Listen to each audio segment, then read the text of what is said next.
قال الله تعالى في الكتاب العزيز الحكيم أعوذ بالله السميع العليم من الشيطان الرجيم بسم الله الرحمن الرحيم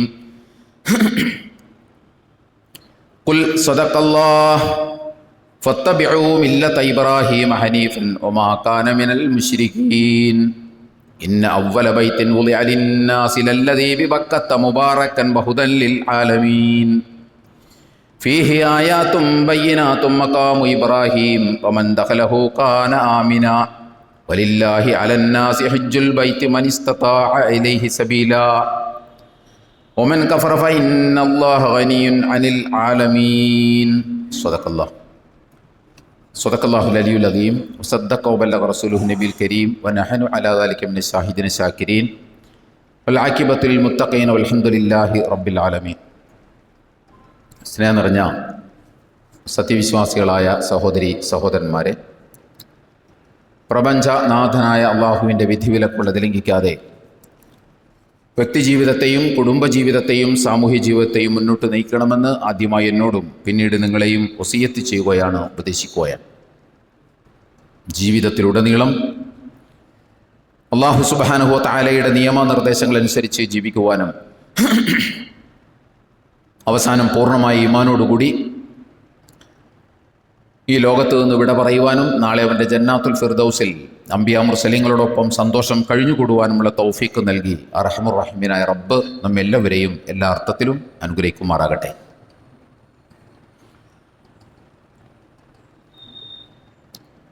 പരിശുദ്ധമായ ഹജ്ജ് കർമ്മം ഏതാണ്ട് ഇന്നോടുകൂടി ആരംഭിക്കുകയാണ്. നാളെയാണ് ഹജ്ജിലെ സുപ്രധാനമായ കർമ്മം എന്ന് വിശേഷിപ്പിക്കുന്ന അതിപ്രധാനമായ അറഫ സംഗമം നടക്കുന്നത്. ഇന്ത്യയിൽ നിന്ന് ഏതാണ്ട് 1,70,000 ആളുകളും കേരളത്തിൽ നിന്ന് ഏതാണ്ട് 18,000 ചില്ലാനം ആളുകളുമാണ് ഇപ്രാവശ്യം ഹജ്ജിനായി മക്കയിൽ എത്തിച്ചേർന്നിട്ടുള്ളത്.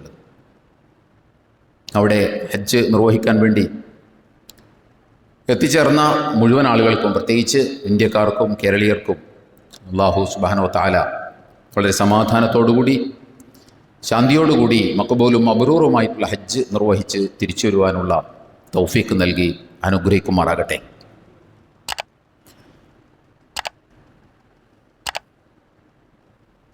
ഹജ്ജ് ഇസ്ലാമിലെ 5ാമത്തെ സ്തംഭമാണ്. തൗഹീദ്, ഇസ്ലാമിലെ കേന്ദ്രാശയമായ തൗഹീദ് ഉദ്ഘോഷിക്കുന്ന മറ്റാരാധനകളെ പോലെ തന്നെ ഒരാരാധനയാണത്. തൗഹീദാണ് ഇസ്ലാമിൻ്റെ കേന്ദ്ര ആശയം എന്ന് പറയുന്നത്. വലഖദ് ബഅസ്നാ ഫീ കുല്ലി ഉമ്മത്തിൻ റസൂലൻ അൻ യഅ്ബുദുല്ലാഹ വജ്തനിബു താഗൂത്ത്. എല്ലാ ജനസമൂഹങ്ങളിലേക്കും പ്രവാചകന്മാർ കടന്നു ചെന്നിട്ട്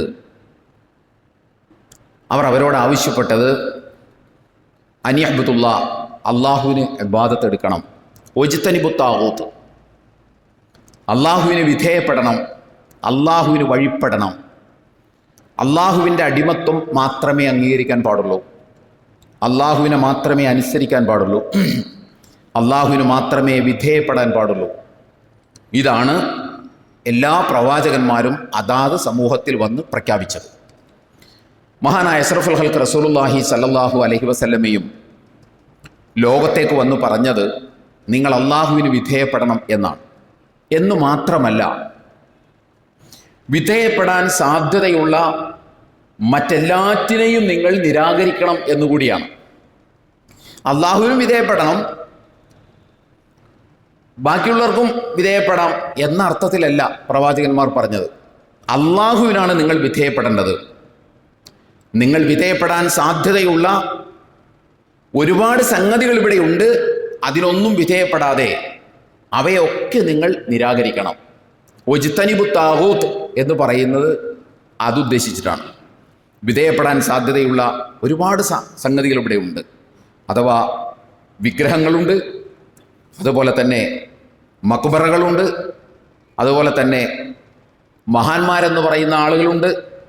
അതുപോലെ തന്നെ സ്വന്തത്തിന് തന്നെ വിധേയപ്പെടാനുള്ള സാധ്യതയുണ്ട്, പണത്തിന് വിധേയപ്പെടാനുള്ള സാധ്യതയുണ്ട്. അങ്ങനെ ഒരുപാട് ആളുകൾക്ക്, വ്യക്തികൾക്ക്, ശക്തികൾക്ക്, വ്യവസ്ഥിതികൾക്ക്, സിദ്ധാന്തങ്ങൾക്കൊക്കെ വിധേയപ്പെടാനുള്ള സാധ്യതയുണ്ട്. ഇതിനൊക്കെ നിരാകരിക്കണം എന്നാണ് അള്ളാഹു സുബ്ഹാനഹു വ തആല പറയുന്നത്. എങ്ങനെ നിരാകരിക്കണം? അള്ളാഹുവിൻ്റെ വിധേയത്വത്തിന് വിധേയമായി മാത്രമേ അവയെ അംഗീകരിക്കണമെങ്കിൽ അംഗീകരിക്കാൻ പാടുള്ളൂ. അള്ളാഹുവിൻ്റെ വിധേയത്വത്തിന് വിരുദ്ധമാകുന്ന ഒന്നിനെയും നിങ്ങൾ അംഗീകരിക്കാൻ പാടില്ല എന്ന ഉറച്ച പ്രഖ്യാപനമാണ് പ്രവാചകന്മാർ ലോകത്തോട് പറഞ്ഞത്. ഇതിനെയാണ് നമ്മൾ ഒറ്റ ഭാഷയിൽ തൗഹീദ് എന്ന് പറയുന്നത്. തൗഹീദ് എന്ന് പറയുന്നത് ഇതിനെയാണ്. ഈ തൗഹീദ് നമുക്ക് യഥാർത്ഥത്തിൽ തിരിയേണ്ടതുണ്ട്. എന്താണ് ഈ പറയുന്നത്? ആ തൗഹീദിൻ്റെ വാചകമായിട്ട് നമ്മൾ സാധാരണ കേൾക്കാറുള്ളത് ലാ ഇലാഹ ഇല്ലല്ലാഹ് എന്നാണ്. ലാ ഇലാഹ ഇല്ലല്ലാഹ് എന്ന് പറഞ്ഞാൽ, ഞാൻ എപ്പോഴും പറയാറുള്ളത് പോലെ, നമ്മൾ പറഞ്ഞ് ലാ ഇലാഹ ഇല്ലല്ലയെ ആരാധനക്കർഹൻ അല്ലാഹു മാത്രം എന്നിടത്തേക്ക് ചുരുക്കി കെട്ടിക്കളഞ്ഞു. യഥാർത്ഥത്തിൽ അതല്ല ലാ ഇലാഹ ഇല്ലല്ലാഹ് എന്ന് കേൾക്കുമ്പോൾ നമ്മുടെ മനസ്സിലേക്ക് വരേണ്ടത്, നമ്മുടെ ജീവിതത്തിൻ്റെ പരമാധികാരി പടച്ച തമ്പുരാനല്ലാതെ വേറെ ആരുമില്ല. ജീവിതത്തിൻ്റെ പരമാധികാരി പടച്ച തമ്പുരാനല്ലാതെ ആരുമില്ല എന്നതാണ് ലാ ഇലാഹ ഇല്ലല്ലാഹ് എന്ന് പറയുമ്പോൾ നമ്മൾ നമ്മുടെ മനസ്സിലേക്ക് കൊണ്ടുവരേണ്ടത്. അവിടെ കൊണ്ടുപോയി നമ്മൾ ആരാധന വച്ചാൽ നമ്മുടെ ജീവിതം കേവലം ആരാധനയിലേക്ക് ചുരുക്കി കെട്ടിപ്പോവും. അതിൻ്റെ ഒരുപാട് തകരാറുകൾ നമ്മുടെ ജീവിതത്തിലുണ്ട്. ആരാധനകൾ കൃത്യമായാൽ മതി, ബാക്കി സാമൂഹ്യ ജീവിതത്തിൽ, സാമ്പത്തിക ജീവിതത്തിൽ, സാംസ്കാരിക ജീവിതത്തിൽ നമുക്ക് എങ്ങനെയും ആകാം. വലിയ കുഴപ്പമൊന്നുമില്ല. അവിടെയൊക്കെ എന്ത് വീഴ്ച വന്നാലും പ്രശ്നമൊന്നുമില്ല. അതൊക്കെ വേണമെങ്കിൽ ഒരു ഹജ്ജ് ചെയ്തോ, ഒരു ഉംറ ചെയ്തോ, പിന്നെ കുറേ നോമ്പ് പിടിച്ചോ, പിന്നെ എന്തെങ്കിലുമൊക്കെ ചെയ്തൊക്കെ ശരിയാക്കി എടുക്കാമെന്ന ധാരണ നമ്മളിലേക്ക് കടന്നുകൂടിയത് ഈ ഒരു സംഗതി ചെറുപ്പകാലം മുതൽ നമ്മളെ പഠിപ്പിച്ചത് കൊണ്ടാണ്. അതുകൊണ്ടാണ് നമ്മൾ ആരാധനകൾ കൃത്യമാകാൻ ശ്രമിക്കുന്നതും ആരാധനേതര ജീവിതത്തിൽ എന്തു വന്നാലും വലിയ കുഴപ്പമില്ല അത് നമ്മൾ അലട്ടാത്തും. അതുകൊണ്ടാണ് ആരാധനയിൽ ചെറിയ മിസ്റ്റേക്ക് വരുമ്പോഴേക്കും നമ്മൾ ജാഗരൂകരാകുന്നതും, നമ്മൾ അതിനുവേണ്ടി സലാം ചെല്ലാതിരിക്കുന്നതും, നമ്മൾ അതിനുവേണ്ടി ഭയങ്കര അസ്വസ്ഥരാകുന്നതും, നമ്മൾ അതിനുവേണ്ടി മകളെ കെട്ടിച്ചു കൊടുക്കാതിരിക്കുന്നതും അവിടെ നിന്ന് കെട്ടാതിരിക്കുന്നതും ഒക്കെ ആരാധനയുടെ കാര്യത്തിലാണ്. സുബൈക്ക് കുനൂത്ത് ഓതാത്തവനോട് നമ്മൾ സലാം ചെല്ലൂല. കുനൂത്ത് ഓതാത്തവന് നമ്മൾ പെണ്ണിനെ കെട്ടിച്ചു കൊടുക്കൂല. കുനൂത്ത് ഓതാത്തവനെ നമുക്ക് ഇഷ്ടമല്ല. മറിച്ചും തിരിച്ചും കുനൂത്ത് ഓതുന്നവനെ നമുക്ക് ഇഷ്ടമല്ല. കുനൂത്ത് ഓതാത്തവൻ അങ്ങേയറ്റം ഖുറാഫിയാണ്. കുനൂത്ത് ഓതുന്നവൻ അങ്ങേയറ്റം ഖുറാഫിയാണ്. കുനൂത്ത് ഓതുന്നവൻ ശരിയല്ല, അവനുമായിട്ട് അങ്ങനെ ഒരു ഇടപാട് നടത്താൻ പറ്റില്ല എന്ന് തോന്നലുണ്ടാകുന്നത് എന്താണ്? അത് ആരാധനയുടെ പ്രശ്നമാണ്. അതേസമയം അവൻ സാമ്പത്തിക കൃത്രിമം കാണിച്ചാലും നമ്മൾ അവനുമായിട്ട് മകളെ കെട്ടിച്ചും കൊടുക്കും, നമ്മൾ അവനുമായിട്ട് നല്ല ബന്ധം ഉണ്ടാക്കും, അവൻ നമ്മുടെ സുഹൃത്തുമായിരിക്കും. ഈ വൈരുദ്ധ്യം വരുന്നത് ഇതുകൊണ്ടാണ്. നമ്മൾ മദ്രസ വിദ്യാഭ്യാസം മുതൽ നമുക്ക് കിട്ടിയിട്ടുള്ളത് ആരാധനക്കർഹൻ എന്ന് പറഞ്ഞാൽ ലാ ഇലാഹ ഇല്ലല്ലാഹ് എന്ന് പറഞ്ഞാൽ ആരാധനക്കർഹൻ അല്ലാഹു മാത്രം എന്നതാണ്. ഞാനിപ്പോൾ അത് വിശദീകരിക്കാനല്ല ഉദ്ദേശിക്കുന്നത്. അത് നമ്മൾ നന്നായി പഠിക്കേണ്ടതുണ്ട്. നമ്മൾ മിമ്പറിൽ പലവട്ടം പല രൂപേണ പറഞ്ഞു പോയ കാര്യമാണത്. അത് തിരിയാതെ വന്നാൽ നമ്മുടെ ജീവിതത്തിൽ അള്ളാഹുവിനെ സമീപിക്കുന്നതിലും അള്ളാഹുവിനെ നോക്കിക്കാണുന്നതിലും ഇസ്ലാമിനെ തന്നെ നോക്കിക്കാണുന്നതിൽ ഒരുപാട് ലിമിറ്റേഷൻസ് വരും, പരിമിതി വരും. നമ്മളിപ്പോൾ ഞാൻ പറയാൻ ഉദ്ദേശിക്കുന്നത് ഇസ്ലാമിലെ എല്ലാ ആരാധനാ കർമ്മങ്ങളും നമ്മൾ ഈ പറഞ്ഞ തൗഹീദിനെ അരക്കിട്ടുറപ്പിക്കുന്നതാണ്. അത് ഹജ്ജ് മാത്രമൊന്നുമല്ല. നമസ്കാരം തൗഹീദിനെ അരക്കിട്ടുറപ്പിക്കുന്നതാണ്. നോമ്പ്, സക്കാത്ത് തൗഹീദിനെ വേറൊരു രൂപത്തിൽ അരക്കിട്ടുറപ്പിക്കുന്നതാണ്. നോമ്പ് തൗഹീദിനെ മറ്റൊരു രൂപത്തിൽ അരക്കിട്ടുറപ്പിക്കുന്നതാണ്. ഹജ്ജ് തൗഹീദിനെ വേറൊരു രൂപത്തിൽ അരക്കിട്ടുറപ്പിക്കുന്നതാണ്. ഈ സുപ്രധാനമെന്ന് നമ്മൾ പറയുന്ന ഈ 4 അനുഷ്ഠാന കർമ്മങ്ങളും ഇസ്ലാമിൻ്റെ അടിസ്ഥാന കേന്ദ്ര ആശയമായ തൗഹീദിനെ അരക്കിട്ടുറപ്പിക്കുന്നതാണ്. അത് നമ്മുടെ മനസ്സിലേക്കും ജീവിതത്തിലേക്കും കൂടുതൽ സന്നിവേശിപ്പിക്കുന്നതാണ്. അതുകൊണ്ട് തൗഹീദ് നിറഞ്ഞ് തുളുമ്പി നിൽക്കുന്ന ആരാധന എന്ന് പറയുന്നത് നമസ്കാരമാണ്. നമസ്കാരമാണ് തൗഹീദ് നിറഞ്ഞ് തുളുമ്പി നിൽക്കുന്ന ഒരു ആരാധന. കാരണം ഈ തൗഹീദ് എന്ന് പറയുമ്പോൾ ഞാൻ പറഞ്ഞല്ലോ, തൗഹീദിന്റെ വചനം ലാ ഇലാഹ ഇല്ലല്ലാഹ്. ഈ ലാ ഇലാഹ ഇല്ലല്ലാഹ് എന്ന് പറയുന്നതിനെ നമ്മൾ ഒറ്റ വാക്കിൽ വേറൊരു കാര്യം പറയാറുണ്ട്. അത് തൗഹീദാണ്, നമുക്ക് തിരിയാറില്ല എന്ന് മാത്രമേ ഉള്ളൂ. കാരണം എപ്പോഴും ഇങ്ങനെ പറഞ്ഞുകൊണ്ടിരിക്കുന്നത് കൊണ്ട് ഇത് തൗഹീദാണെന്ന് നമുക്ക് മനസ്സിലാവാറില്ല. അതെന്താണെന്ന് ചോദിച്ചാൽ അല്ലാഹു അക്ബർ. ലാ ഇലാഹ ഇല്ലല്ലാഹ് എന്ന് പറയുന്നതിൻ്റെ വേറൊരു രൂപമാണ് അല്ലാഹു അക്ബർ എന്ന് പറയുന്നത്. ഈ അല്ലാഹു അക്ബർ നമ്മുടെ ജീവിതത്തിൽ എത്രയോ പ്രാവശ്യമാണ് നമസ്കാരത്തിൽ നമ്മൾ പറയുന്നത്. നമ്മൾ ആരെങ്കിലും ശ്രദ്ധിച്ചിട്ടുണ്ടോ? അല്ലാഹു അക്ബർ എന്ന വാചകം നിങ്ങൾ ഒരു ദിവസം ഫർള് നമസ്കാരം മാത്രം നിർവഹിച്ചു കഴിയുമ്പോൾ ഇശാ നമസ്കാരത്തിൽ അസ്സലാമു അലൈക്കും വറഹ്മത്തുള്ള എന്ന് ഒരു ദിവസത്തെ നമസ്കാരത്തിൽ അവസാനത്തെ ഇശാ നമസ്കാരത്തിന് സലാം വീട്ടുമ്പോൾ നിങ്ങൾ 94 പ്രാവശ്യം അല്ലാഹു അക്ബർ എന്ന് പ്രഖ്യാപിച്ചിട്ടുണ്ടാകും. അല്ലാഹു അക്ബർ എന്ന് പറഞ്ഞാൽ എനിക്ക് ഏറ്റവും വലുത് അല്ലാഹുവാണ് എന്നാണ്. എന്ന് പറഞ്ഞാൽ ഞാൻ അല്ലാഹുവിനെ വിധേയപ്പെടൂ എന്ന് പറഞ്ഞാൽ എനിക്ക് ഏറ്റവും വലുത് അവൻ്റെ കൽപ്പനാ നിർദ്ദേശങ്ങളാണെന്നാണ്. അല്ല അള്ളാഹ് ഭയങ്കര സംഭവമാണ്, അള്ളാഹ് പിന്നെ വലുതാണ് എന്നുള്ള അർത്ഥത്തിലൊന്നും അല്ല. അത് അള്ളാഹു ആണ് എനിക്ക് ഏറ്റവും വലുത്. എന്തുകൊണ്ടാണ്? അതിന് വേറെ ന്യായമൊന്നുമില്ല. അവനാണ് എന്നെ സൃഷ്ടിച്ചത്, അവനാണ് എനിക്ക് ജന്മം നൽകിയത്, അവനാണ് എനിക്ക് വായു തരുന്നത്, അവനാണ് എനിക്ക് വെള്ളം തരുന്നത്, അവനാണ് എനിക്ക് വെളിച്ചം തരുന്നത്, അവനാണ് എനിക്ക് ഭക്ഷണം തരുന്നത്, അവനാണ് എന്നെ ജനിപ്പിച്ചത്, അവനാണ് എന്നെ മരിപ്പിക്കുന്നത്. ഇതൊന്നും ആരുടെയും അധീനതയിലല്ല. അതുകൊണ്ട് ഞാൻ വിധേയപ്പെടാൻ, ഞാൻ അധീനപ്പെടാൻ അർഹൻ അവനാണ്. ഇത് നമുക്ക് ആരോടും പറയാ, എപ്പോഴും പറയാ, വളരെ ഉദാത്തമായിട്ട് നമുക്കത് വിശ്വസിക്കുകയും ചെയ്യാം. എൻ്റെ യുക്തി ഇത്രയേ ഉള്ളൂ. എല്ലാം തരുന്ന അവനാണ്, എനിക്ക് ശമ്പളം തരുന്നത് നിങ്ങളാണ്, അതുകൊണ്ട് നിങ്ങൾ പറയുന്നത് ഞാൻ കേൾക്കും. ഇതിൻ്റെ തന്നെ മറ്റൊരു വെർഷനാണ്, എന്നെ സൃഷ്ടിച്ചത് അവനാണ്, നിങ്ങൾ എന്നെ ജോലിക്കെടുത്തിട്ടേ ഉള്ളൂ. എനിക്ക് ജീവൻ നൽകിയ ഒരുത്തനുണ്ട് ഇവിടെ, അവന്റെ കൽപ്പനയാണ് എനിക്ക് മറ്റാരുടെ കൽപ്പനയെക്കാളും വലുത്. ഇത് നിരന്തരം നമ്മൾ ആവർത്തിച്ചു കൊണ്ടിരിക്കുന്നു. അതിൽപ്പെട്ട ഒന്നാമത്തെ കാര്യമാണ് ഞാൻ പറഞ്ഞല്ലോ നമസ്കാരത്തിൽ ഈ അല്ലാഹു അക്ബർ എന്ന് പറയുന്നത്. അതിൽപ്പെട്ട മറ്റൊരു കാര്യമാണ് എന്ത്? അല്ലാഹു അക്ബർ ചൊല്ലിക്കഴിഞ്ഞാൽ, കൈ കെട്ടിക്കഴിഞ്ഞാൽ, തക്ബീറത്തുൽ ഇഹ്റാമിന്റെ കൈ നമ്മൾ കെട്ടിക്കഴിഞ്ഞാൽ പിന്നെ നമ്മൾ വജ്ഹ് തോന്നുന്നില്ലേ? അത് ഈ തൗഹീദാണ്. എന്താ ഇതിനകത്ത് പറയുന്നത്? ഇന്ന സ്വലാത്തി വ നുസുക്കി വ മഹിയായ വ മമാത്തി ലില്ലാഹി റബ്ബിൽ ആലമീൻ. എൻ്റെ ജീവിതം, എൻ്റെ മറ്റനുഷ്ഠാന കർമ്മങ്ങൾ, എൻ്റെ മരണം, എൻ്റെ നമസ്കാരം. ഇന്ന സ്വലാത്തി വ നുസുക്കി വ മഹിയായ വ മമാത്തി. എൻ്റെ നമസ്കാരം, മറ്റനുഷ്ഠാന കർമ്മങ്ങൾ, ജീവിതം, മരണം ലില്ലാഹി റബ്ബിൽ ആലമീൻ, നിനക്ക് വേണ്ടിയിട്ടാണ്. ഇത് തൗഹീദാണ്. തൗഹീദിന്റെ മറ്റൊരു വെർഷനാണത്, വേറൊരു വെർഷനാണ് അല്ലാഹു അക്ബർ എന്ന് പറയുന്നത്. അതിനുശേഷം പിന്നെന്താ പറയുന്നത്? ഫാത്തിഹ തുടങ്ങും. അതിനകത്ത് എന്താ പറയുന്നത്? അൽഹംദുലില്ലാഹി റബ്ബിൽ ആലമീൻ, ബിസ്മില്ലാഹിർ റഹ്മാനിർ റഹീം, അൽഹംദുലില്ലാഹി റബ്ബിൽ ആലമീൻ, അർറഹ്മാനിർ റഹീം, മാലിക് യൗമിദ്ദീൻ. ഇത്രയും കാര്യങ്ങൾ അള്ളാഹുവിനെ നമ്മൾ എല്ലാ അർത്ഥത്തിലും അംഗീകരിക്കുകയാണ്. എന്താ? കരുണാവാരിധിയാണ്, കാരുണ്യവാനാണ്. അൽഹംദുലില്ലാഹി റബ്ബിൽ ആലമീൻ, സർവസ്തുതിയും നിനക്കാണ്. അർറഹ്മാനിർ റഹീം, റഹ്മാനും റഹീമുമാണ് നീ. മാലിക് യൗമിദ്ദീൻ, പ്രതിഫല ദിവസത്തിന്റെ ഉടമസ്ഥനാണ് നീ. ഇതൊക്കെ ഞാൻ ഡിക്ലെയർ ചെയ്തതിന് ശേഷം പിന്നെ എൻ്റെ ഒരു പ്രതിജ്ഞയാണ്, ഇയ്യാക നഅ്ബുദു വ ഇയ്യാക നസ്തഈൻ. നിനക്ക് മാത്രമേ ഞാൻ വിധേയപ്പെടൂ, നിന്നെ മാത്രമേ ആരാധിക്കൂ എന്നല്ല, നിനക്ക് മാത്രമേ ഞാൻ വിധേയപ്പെടൂ എന്നാണ് ആ പറയുന്നതിൻ്റെ ഉള്ളടക്കം. നിനക്ക് മാത്രമേ ഞാൻ വിധേയപ്പെടൂ. അങ്ങനെ വിധേയപ്പെടുമ്പോൾ എനിക്ക് പ്രതിസന്ധികൾ മുമ്പിൽ വന്നുപെടും. അപ്പോൾ നിന്നോട് മാത്രമേ ഞാൻ സഹായം ചോദിക്കൂ. വേറെ ഒരു ഔലിയാക്കന്മാരെ ഞാൻ സമീപിക്കൂല, വേറൊരു ദൈവങ്ങളെ ഞാൻ സമീപിക്കൂല. നിന്നോട് മാത്രമേ ഞാൻ സഹായം ചോദിക്കൂ എന്നാണ് പറയുന്നതിനർത്ഥം. അത് തൗഹീദാണ്. നിനക്ക് മാത്രമേ വിധേയപ്പെടൂ എന്നത് തൗഹീദാണ്. ലാ ഇലാഹ ഇല്ലല്ലാഹ് എന്ന് പറഞ്ഞാൽ അത് തന്നെയാണ്. ഇത് ഏറ്റവും കൂടുതൽ ആവർത്തിച്ച് തുളുമ്പി ഇരമ്പി നിൽക്കുന്ന ഒരു ആരാധനയാണ് നമസ്കാരം എന്ന് പറയുന്നത്. സക്കാത്ത് മറ്റൊരു അതിൻ്റെ വേറൊരു ശൈലിയാണ്. പണത്തിന് വിധേയപ്പെടാനുള്ള പ്രവണത നമുക്ക് കൂടുതലാണ്. പണത്തിന് വിധേയപ്പെടാനുള്ള പ്രവണത കൂടുതലാണ്. ഞാൻ അങ്ങനെ പണത്തിന് വിധേയപ്പെട്ടവനല്ല എന്ന് പ്രഖ്യാപിക്കലാണ്. എൻ്റെ സമ്പത്തിൽ നിന്ന് 2.5% മിനിമം ഞാൻ മറ്റൊരുത്തിന് കൊടുക്കുന്നത്.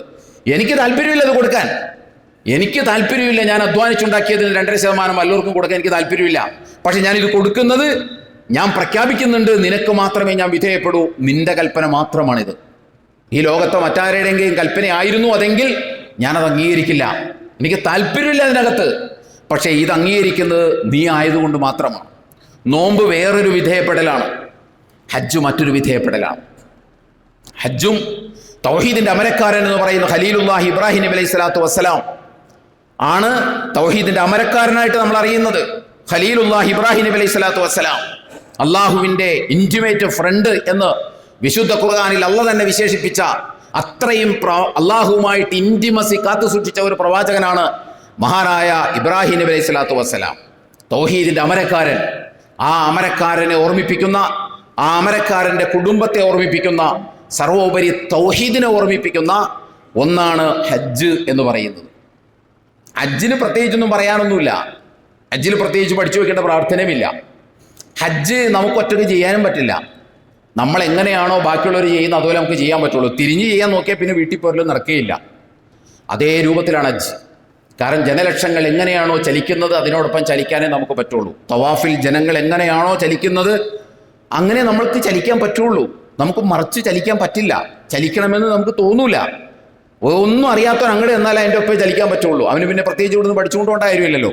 അതുകൊണ്ട് പല ഹജ്ജിൻ്റെ സന്ദർഭങ്ങളിലും ഖുത്ബ നടത്തുമ്പോൾ ഞാൻ പറഞ്ഞു വെച്ചിട്ടുള്ളൊരു കാര്യമുണ്ട്.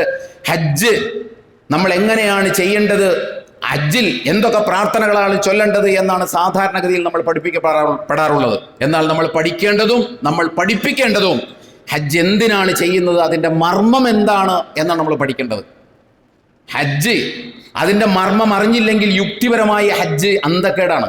കാരണം കുറേ നേരം വട്ടത്തിൽ കറങ്ങും, പിന്നെ കുറേ നേരം നീളത്തിലോടും, പിന്നെ ഒരു മൈതാനി ചെന്ന് എല്ലാവരും കൂടി നിൽക്കും. ഇത്രയേ ഉള്ളൂ ഹജ്ജ്. പിന്നെ ഒരു തമ്പും കെട്ടി രാപ്പാർക്കും. എന്ത് യുക്തി അതിനകത്തുള്ളത്? അതിനകത്തൊരു യുക്തിയില്ല.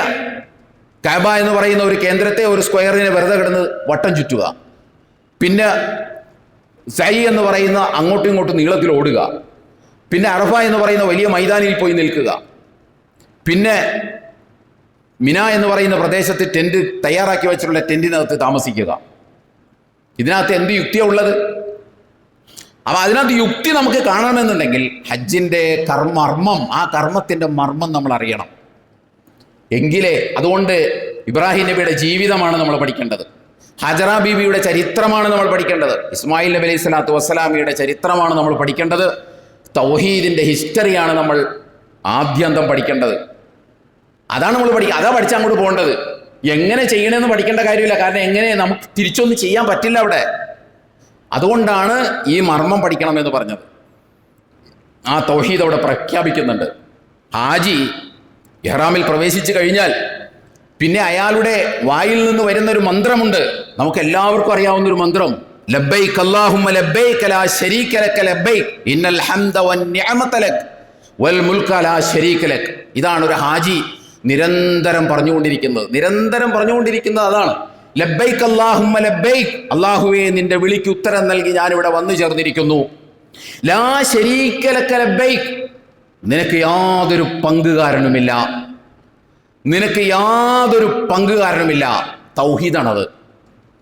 ലാ ഇലാഹ ഇല്ലല്ലാഹ് എന്ന് പറയുന്നില്ല എന്ന് മാത്രമേ ഉള്ളൂ. ഞാൻ നേരത്തെ നമസ്കാരത്തിലെ കാര്യം പറഞ്ഞില്ലേ, അല്ലാഹു അക്ബർ പറഞ്ഞാലും തൗഹീദാണ്. എൻ്റെ ജീവിതവും എൻ്റെ മരണവും എൻ്റെ എല്ലാ പ്രവർത്തനങ്ങളും നിനക്കാണെന്ന് പറഞ്ഞാലും തൗഹീദാണ്. നിനക്ക് മാത്രമാണ് ഞാൻ വിധേയപ്പെടുക എന്ന് പറഞ്ഞാലും തൗഹീദാണ്.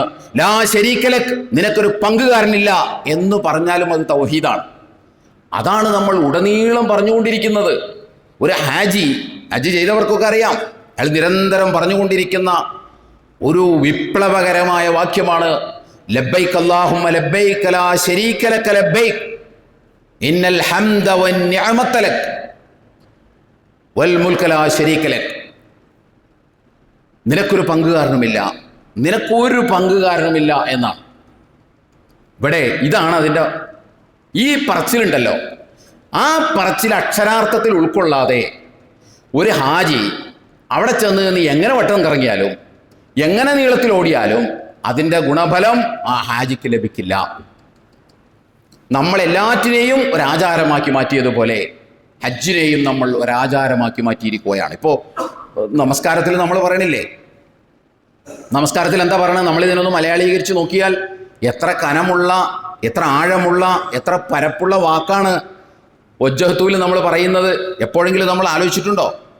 പഞ്ചപുച്ഛമടക്കി കൈകെട്ടി നിന്നതിന് ശേഷം വജ്ജഹത്തു വജിഹിയ ലില്ലദീ ഫതറസ്സമാവാതി വൽ അർള ഹനീഫൻ മുസ്ലിമൻ വമാ അന മിനൽ മുശ്രിക്കീൻ. ഋജുമാനസനായി ഞാൻ നിന്റെ മുമ്പിൽ നിൽക്കുകയാണ്. ആ പറയുന്ന വാക്കുകൾക്ക് നമ്മൾ കൽപ്പിക്കുന്ന അർത്ഥകൽപ്പന ആഴം മാത്രമല്ല ഉള്ളത്, പഞ്ചപുച്ഛമടക്കി നിൽക്കുകയാണ് എന്ന് പറഞ്ഞാൽ ഞാൻ ഋജുമാനസനാണ്. ചെറുപ്പം മുതൽ നമ്മളെ പഠിപ്പിച്ചുള്ളതാണ്. വജ്ജഹത്തു വജിഹിയ ലില്ലദീ ഫതറസ്സമാവാതി വൽ അർള ഹനീഫൻ മുസ്ലിമൻ. ഋജുമാനസനായ, എനിക്കൊരു കാപട്യവും ഇല്ല അല്ലാഹുവേ, എനിക്കൊരു കളങ്കവുമില്ല, എനിക്കൊരു കപടതയുമില്ല. ഞാൻ കള്ളമായിട്ടല്ല ഈ പറയുന്നത്, ഞാൻ നിഷ്കപടനായിട്ട് നിന്റെ മുമ്പിൽ നിൽക്കുകയാണ്. ഈ കാര്യം അള്ളാഹ്ക്ക് ഉറപ്പ് കൊടുക്കണം നമ്മൾ. എൻ്റെ മനസ്സിൽ ഇപ്പോൾ ഒരു കാപട്യമില്ല, ഞാൻ നിഷ്കളങ്കമായിട്ട് ഫ്രാങ്ക് ആൻഡ് ഇന്നസെൻ്റ് ആയിട്ടാണ് ഞാൻ നിന്റെ മുമ്പിൽ നിൽക്കുന്നത് എന്ന് പറഞ്ഞതിന് ശേഷം പിന്നെ നമ്മൾ പറയുന്നത് എൻ്റെ നമസ്കാരം, എൻ്റെ മറ്റാരാധനാ കർമ്മങ്ങൾ, എൻ്റെ ജീവിതം, എൻ്റെ മരണം നിനക്കാണ് എന്ന് പറയുന്നത്. ഇത് പറഞ്ഞതിന് ശേഷമാണ് നമ്മൾ നിസ്കരിച്ച് പുറത്തോട്ട് ഇറങ്ങുന്നത്. നീതി പുലർത്താൻ നമുക്ക് കഴിയാറുണ്ടോ? ഇതിൽ നീതി പുലർത്താൻ നമുക്ക് കഴിയാറുണ്ടോ? പുറത്തോട്ട് ഇറങ്ങിക്കഴിഞ്ഞാൽ പിന്നെ ഈ പറഞ്ഞതൊക്കെ അതിലംഘിച്ച് നമ്മുടെ താല്പര്യങ്ങളുമായിട്ടാണ് നമ്മൾ മുന്നോട്ട് പോകുന്നത്.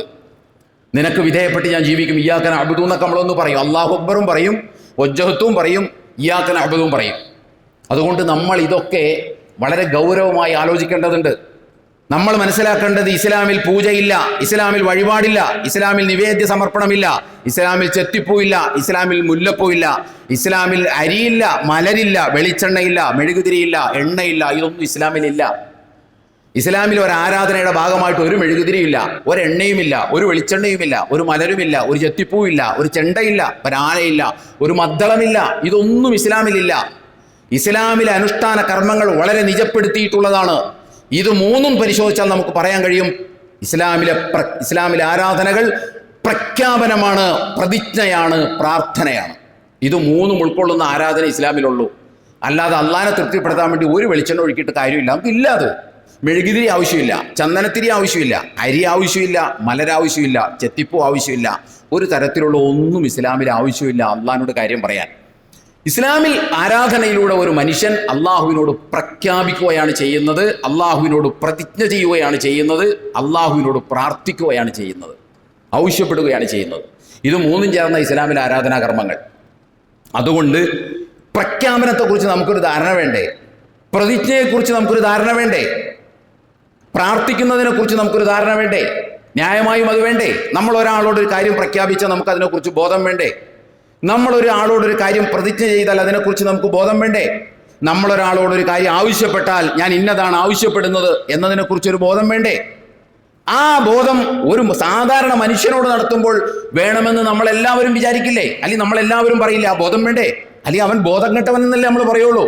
ഇതേ കാര്യം തന്നെ എപ്പോഴും കണ്ണു തുറന്ന് സൂക്ഷ്മ നിരീക്ഷണം നടത്തുന്ന ഒരു പ്രപഞ്ചനാഥനോടാകുമ്പോൾ എത്രമാത്രം ഗൗരവം ആ വിഷയത്തിൽ ഉണ്ടാകണം എൻ്റെ സഹോദരി സഹോദരന്മാരെ.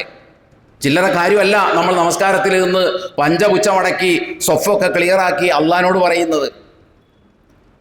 ഇതേ കാര്യം തന്നെ വേറെ രൂപ. അപ്പം ഞാൻ പറഞ്ഞു വരുന്നത് എന്താണെന്ന് ചോദിച്ചാൽ, ഈ ഒരു സംഗതി നമ്മൾ പാലിക്കണം, പറയുന്നത് പാലിക്കണം പരമാവധി. വീഴ്ചകളൊക്കെ പറ്റും, തെറ്റുകളൊക്കെ പറ്റും, പിണയും, സ്വാഭാവികം. പക്ഷേ മനഃപൂർവ്വവും ബോധപൂർവവുമായി നമ്മൾ ജീവിതത്തെ വഴിതിരിച്ചു വിട്ടതിന് ശേഷം അള്ളാഹിൻ്റെ മുമ്പിൽ വന്ന് ഞാൻ നിഷ്കളങ്കമായിട്ടാണ് പറയുന്നത് എന്ന് പ്രഖ്യാപിക്കാൻ നമ്മൾ നിൽക്കരുത്. അതുപോലെ തന്നെയാണ് ഉള്ള കണ്ട ആളുകളെ മുഴുവൻ അള്ളാഹുവിൽ പങ്കുചേർത്തതിന് ശേഷം കഅബയുടെ പരിസരത്തേക്ക് ചെന്നിട്ടും ലാ ശരീക ലക ലബ്ബൈക് എന്ന് പ്രഖ്യാപിക്കുന്നതിൽ എന്തർത്ഥമാണുള്ളത്? അമ്പിയാക്കളും ഔലിയാക്കളും അതുപോലെ തന്നെ മഹാന്മാരെന്ന് നാട്ടിൽ വിശേഷിപ്പിക്കുന്ന ആളുകളൊക്കെ എല്ലാം കേൾക്കും, അവരെല്ലാം അറിയും, അവരോട് എന്ത് സഹായവും ചോദിക്കാം എന്ന് വിശ്വസിച്ചതിന് ശേഷം കഅബയുടെ പരിസരത്ത് ചെന്ന് നിന്നിട്ടും ലബ്ബൈക് അല്ലാഹുമ്മ ലബ്ബൈക് എന്ന് വിളിക്കുന്നതിൽ എന്താ അർത്ഥമുള്ളത്? പ്രവാചകന്മാർ പോലും പറഞ്ഞു, എന്നെ സംബന്ധിച്ചിടത്തോളം എനിക്കൊരു അദൃശ്യം അറിയാനുള്ള കഴിവില്ല. പ്രവാചകൻ തിരുമേനി സല്ലല്ലാഹു അലൈഹി വസല്ലമയെ കൊണ്ട് അല്ലാഹു സുബ്ഹാനഹു വ തആല പറയിപ്പിച്ചതാണ്. പറഞ്ഞേക്ക് നബിയെ, കുൽ ലാ അഖൂലു ലക്കും ഇൻദി ഖസായിനുല്ലാ, അല്ലാഹുവിന്റെ ഖജനാവുകളുടെ താക്കോൽ എൻ്റെ കൈവശമില്ല. വലാ അലമുൽ ഗൈബ്, നാളെ എന്ത് നടക്കും, നിങ്ങൾക്ക് ഭാവിയിൽ എന്ത് സംഭവിക്കും എന്നൊന്നും പറയാനുള്ള ഒരു ശേഷിയും എനിക്ക് അല്ലാഹു സുബ്ഹാനഹു വ തആല തന്നിട്ടില്ല എന്ന് പറയാൻ പഠിപ്പിച്ചു. പ്രവാചകൻ പറഞ്ഞു, കുല്ലാ യഅലമു മൻ ഫിസ് സമാവാതി വൽ അർദിൽ ഗൈബ ഇല്ലല്ലാഹ്, ആകാശഭൂമികളിലുള്ള അദൃശ്യം എനിക്കറിയില്ല അല്ലാഹുവിനല്ലാതെ ആകാശഭൂമികളിലുള്ള അദൃശ്യം അറിയാൻ ആർക്കും കഴിയില്ല എന്ന് ഉറപ്പിച്ചും തറപ്പിച്ചും പ്രവാചകന്മാരെ കൊണ്ടടക്കം അല്ലാഹു സുബ്ഹാനഹു വ തആല വിശുദ്ധ ഖുർആനിൽ പറയിപ്പിക്കുന്നു. കുല്ലാ അംലികു നഫ്സി നഫ്അൻ വലാ ദർറൻ ഇല്ലാ മാ ശാ അല്ലാഹ്, പ്രവാചകരെ താങ്കൾ പറയുക, അള്ളാഹു ഉദ്ദേശിക്കാതെ എനിക്ക് ഒരു നന്മയും തിന്മയും അള്ളാഹു ഉദ്ദേശിച്ചതല്ലാതെ എന്നെ ബാധിക്കില്ല, അതിനൊന്നും ഞാൻ അധീനപ്പെടുത്തിയിട്ടില്ല. വലൗ കുന്തു അലമുൽ ഗൈബ്, എനിക്ക് അദൃശ്യമറിയാനുള്ള ശേഷി ഉണ്ടായിരുന്നുവെങ്കിൽ ഞാൻ ഒരുപാട് നന്മകൾ നേടുമായിരുന്നു, അതുമാത്രമല്ല എന്നെ തിന്മകൾ തൊട്ട് തീണ്ടുകയുമില്ലായിരുന്നു.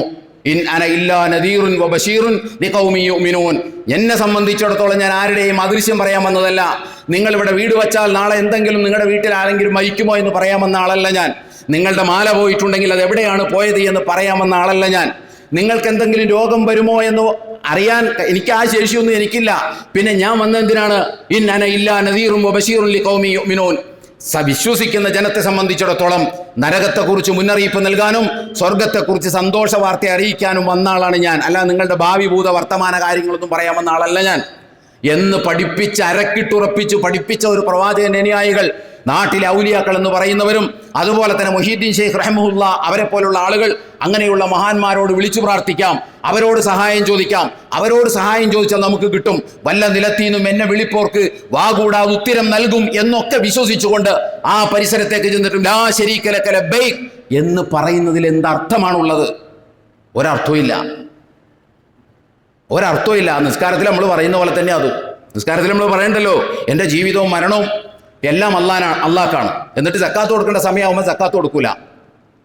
നുണ പറയേണ്ട ഘട്ടത്തിൽ നമ്മൾ പച്ച നുണയും പറയും. കരാറ് കാശിന് വേണ്ടി ലംഘിക്കേണ്ടി വരുമ്പോൾ കരാറും ലംഘിക്കും. എല്ലാ വൃത്തികളും സന്ദർഭവും സാഹചര്യമൊക്കെ ഒത്തുകിട്ടിയാൽ ഏത് പെണ്ണുമായി കിടപ്പറ പങ്കിടാനും നമുക്ക് ബുദ്ധിമുട്ടില്ലാത്ത അവസ്ഥയിലേക്ക് സമുദായം പോയിക്കൊണ്ടിരിക്കുകയാണ്.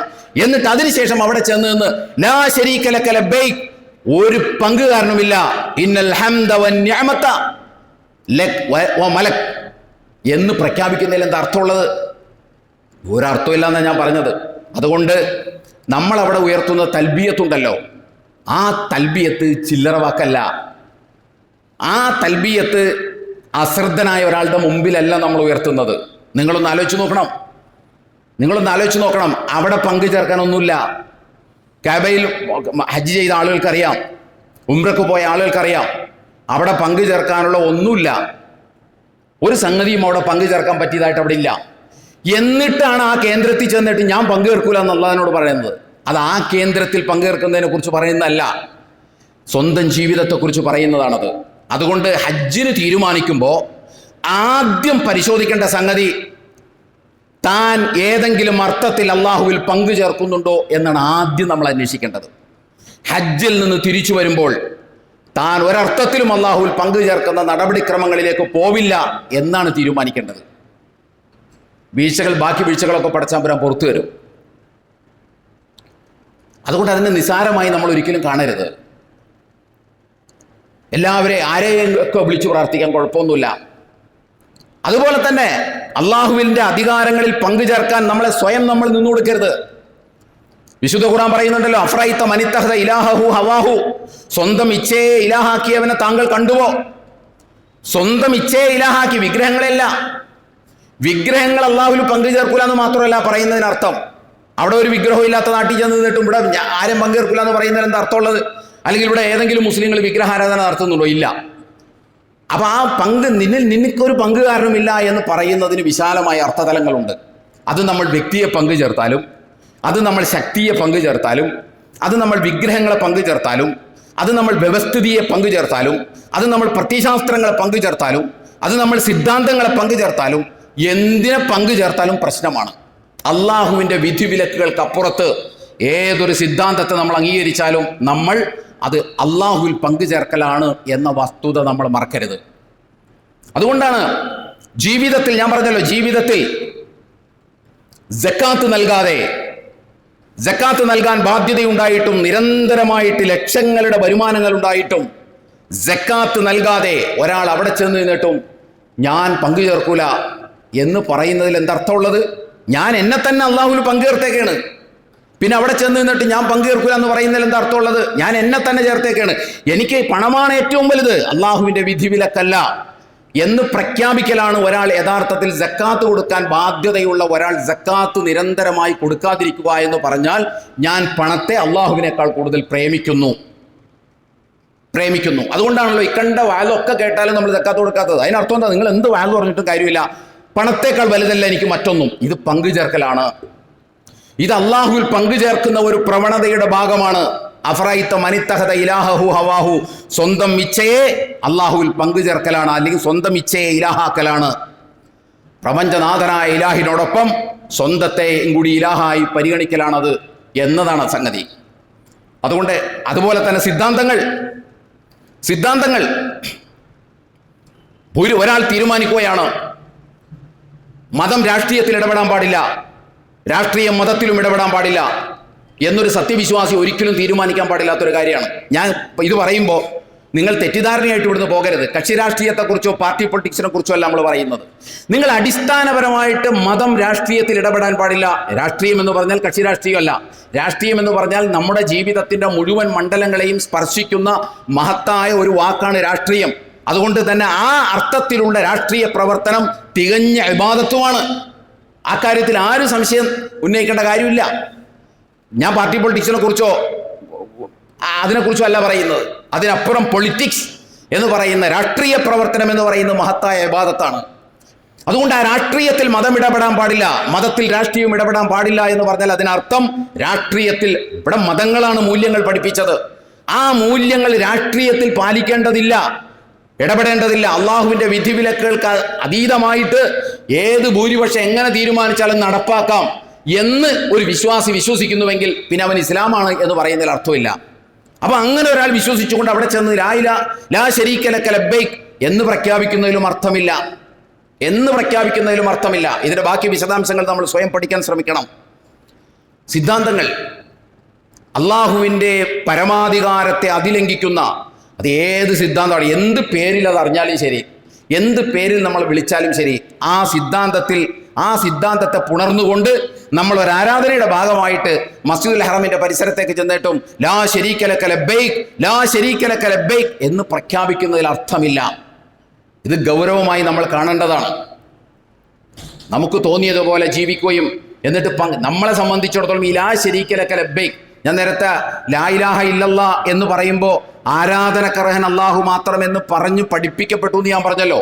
എന്നതുപോലെ തന്നെ നിനക്കൊരു പങ്കുകാരനുമില്ല എന്ന് പറയുമ്പോൾ നമ്മുടെ മനസ്സിലേക്ക് പെട്ടെന്ന് വരുന്നത് ഞാൻ വിഗ്രഹാരാധന നടത്തൂല എന്ന പരിമിതമായ അർത്ഥകൽപ്പനയാണ് വരുന്നത്.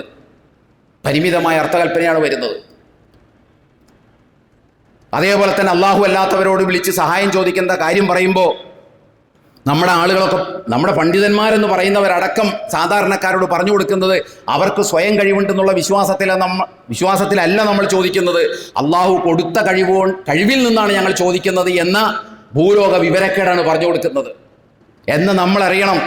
ഈ ഹജ്ജും ഈ ഉംറയും എന്നൊക്കെ പറയുന്നത് പ്രവാചകൻ തിരുമേനി സ്വല്ലല്ലാഹു അലൈഹി വസല്ലമക്ക് മുമ്പേ അവിടെ ഉള്ളതാണ്. മക്കയിലെ മുശ്രിക്കുകൾ കാഫിറുകളെന്ന് വിശ്വസിക്കുന്ന ഈ ആളുകൾ ഹജ്ജും ഉംറയും ചെയ്തിരുന്നു, അവർ ബലി അർത്തിരുന്നു. ഇതൊക്കെ അവരവിടെ ചെയ്തിരുന്ന സംഗതിയാണ്. അവരും തൽബിയത്ത് ചൊല്ലിയിരുന്നു. ലബ്ബൈക് അല്ലാഹുമ്മ ലബ്ബൈക് എന്ന ഈ വാക്ക് മക്കയിലെ ഒന്നാം തരം മുശ്രിക്കുകളും പറഞ്ഞിരുന്നു. ഹദീസുകൾ പരിശോധിച്ചാൽ നമുക്കത് മനസ്സിലാകും. അവരും പറഞ്ഞിരുന്നു ലബ്ബൈക് അല്ലാഹുമ്മ ലബ്ബൈക്. അവരുടെ തൽബിയത്ത് ഹദീസ് ഷരീഫിലെടുത്ത് നോക്കിയാൽ നമുക്ക് ഇങ്ങനെ കാണാം. അവർ പറഞ്ഞിരുന്ന തൽബിയത്തിന്റെ ഒരു പ്രത്യേകതയുണ്ട്. ലബ്ബൈക് അല്ലാഹുമ്മ ലബ്ബൈക് ലാ ശരീക ലക ലബ്ബൈക് ഇല്ലാ ശരീകൻ ഹുവ ലക തംലികുഹു വമാ മലക് എന്നാണ് അവർ പറഞ്ഞുകൊണ്ടിരുന്നത്. അതിന്റെ അർത്ഥം എന്താണെന്നറിയാമോ? നിനക്ക് യാതൊരു പങ്കുകാരനുമില്ല, ഇല്ലാ ശരീകൻ, ചിലരൊഴികെ, ഹുവ ലക തംലികുഹു, അവർ അധീനപ്പെടുത്തിയിട്ടുള്ളതും അവരും നിന്റെ അധീനതയിലാണുള്ളത്. അല്ലാതെ അവർ സ്വതന്ത്രമായി നിൽക്കുന്നു എന്നല്ല അവർ പറയുന്നത്, അവരും നിന്റെ അധീനതയിലാണുള്ളത്.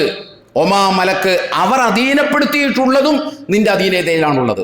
പങ്കു ചേർക്കുന്ന ആളുകൾ നിന്റെ അധീനതയിലാണുള്ളത്. ആ പങ്കു ചേർക്കുന്ന ആളുകൾ അധീനപ്പെടുത്തിയിട്ടുള്ളതും നിന്റെ അധീനതയിലുള്ളതാണ് എന്ന് പറയുമ്പോൾ ഇത് ഈ പറയുന്നതിൻ്റെ മറ്റൊരു വെർഷനാണത്. സ്വതന്ത്രമായി ഒരാൾക്ക് വിഗ്രഹങ്ങൾക്ക് കഴിവുണ്ടെന്നോ സ്വതന്ത്രമായിട്ട് ഇവർ ആരാധിക്കുന്ന ആളുകൾക്ക് കഴിവുണ്ടെന്നോ ലോകത്ത് ആരും വിശ്വസിച്ചിരുന്നില്ല. അത് വിശ്വസിച്ചിരുന്നു എന്ന് നമ്മെ ധരിപ്പിക്കാൻ ശ്രമിക്കുകയാണ്. അങ്ങനെ ലോകത്താരും വിശ്വസിച്ചിട്ടില്ല. ഇന്ന് നമ്മുടെ ഹൈന്ദവ സഹോദരന്മാർ വിളിച്ചു പ്രാർത്ഥിക്കുന്ന ആരാധിക്കുന്ന ദൈവങ്ങൾക്ക് സ്വതന്ത്രമായ കഴിവുണ്ട് എന്ന് ഇവിടുത്തെ ഹിന്ദുക്കൾ ആരും വിശ്വസിക്കുന്നില്ല. അവർ വിശ്വസിക്കുന്നതെല്ലാം അത് ബ്രഹ്മാവ് നൽകിയതാണ്, ഈ സർവേശ്വരൻ നൽകിയതാണ്. ആ നൽകിയതിൽ നിന്നേ ഞങ്ങൾ ചോദിക്കുന്നുള്ളൂ. അല്ലെങ്കിൽ ആ നൽകിയ ആ കുട്ടി ദൈവങ്ങളോട് ഒന്ന് ശുപാർശക്കെ ഞങ്ങൾ അപേക്ഷിക്കുന്നുള്ളൂ, യഥാർത്ഥ ദൈവത്തോട്. ഇതേ അവരുടെ വാദം. ഇതിൻ്റെ തന്നെ മറ്റൊരു രൂപമാണ് നമ്മൾ പറയുന്നത്.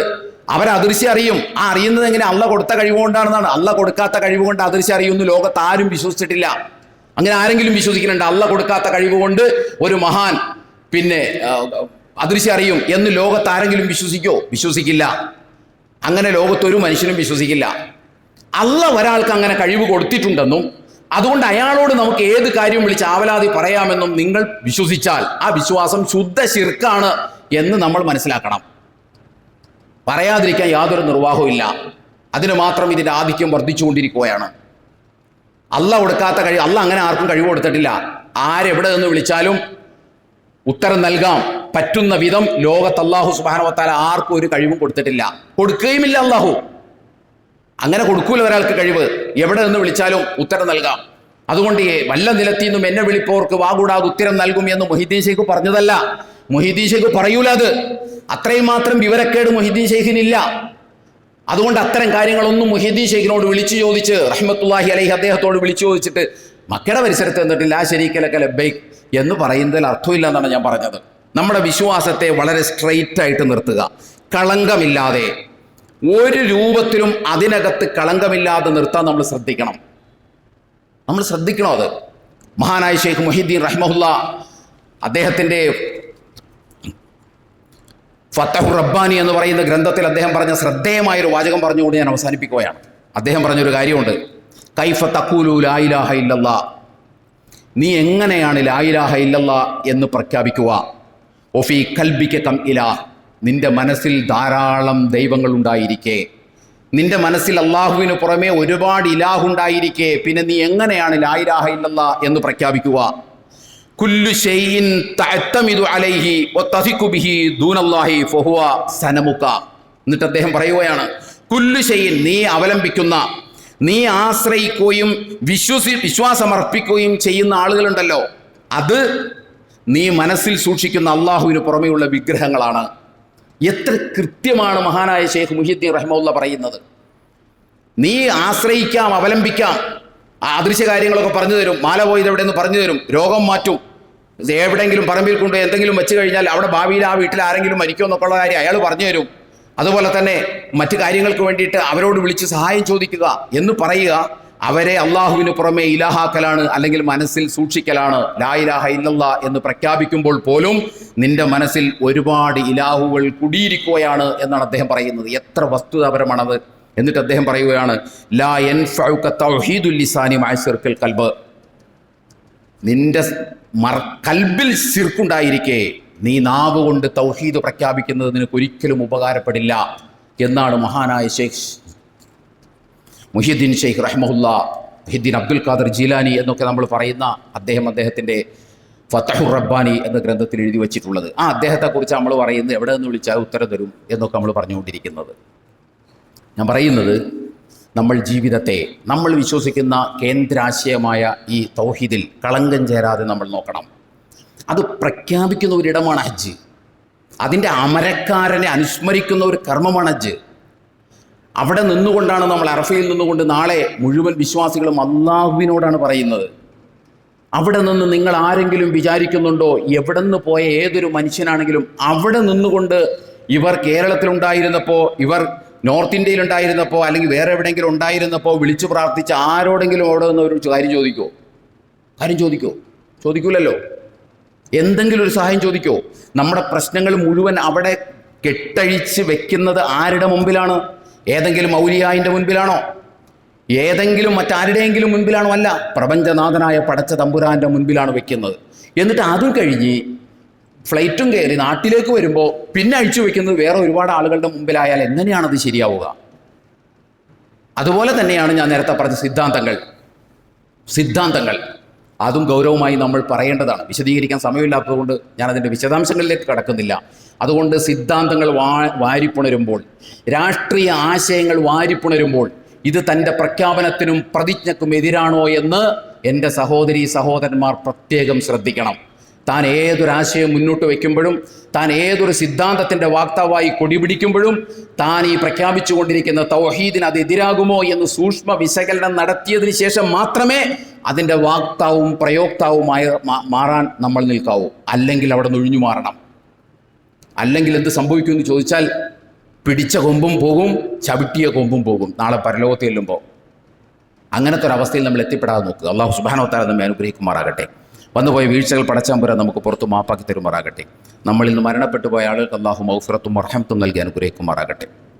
നമ്മുടെ തൊട്ടടുത്ത ആശുപത്രി രോഗികളായി കഴിയുന്ന ആളുകൾക്ക് അല്ലാഹു ആശ്വാസം നൽകാൻ കുരയ്ക്കുമാറാകട്ടെ. അഖൂലു ഖൗലി ഹാദാ വസ്തഗ്ഫിറുല്ലാഹ ലി വലക്കും വലിജമീഅൽ മുസ്ലിമീന വൽ മുഅ്മിനീന അജ്മഈന ഫസ്തഗ്ഫിറുഹു ഇന്നഹു ഹുവൽ ഗഫൂറുർ റഹീം.